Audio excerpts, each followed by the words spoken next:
Hello. Today I'll be explaining how to solve Energizing Physics Lesson 2.4, number 16. So number 16, you're given that a person pushes a ball down a ramp. And you're trying to find what the speed at the bottom of the ramp is.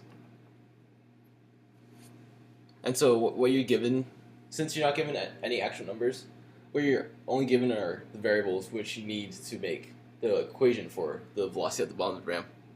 So you're given the height, the initial velocity, and g. And what you're trying to find is v3, or again, the velocity at the bottom of the ramp.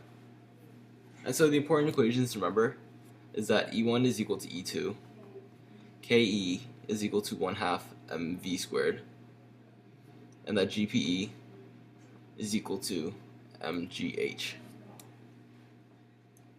And so when solving for it, E1 is equal to the GPE1 plus KE1, and E2 is equal to KE3. And since the ball, you're trying to find the speed at the bottom of the ramp, there's going to be no GPE at that point.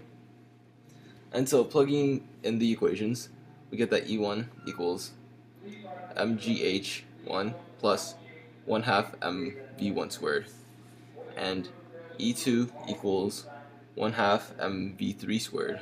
And I really hope you can't hear that announcement because it's pretty annoying. And continuing on, since under the laws of the conservation of energy, E1 will be equal to E2, that means that this and this will be equal. So mgh1 plus 1/2 mv1 squared equals 1/2 mv3 squared. And so you might be thinking that we weren't given m, so technically we can't solve for v3.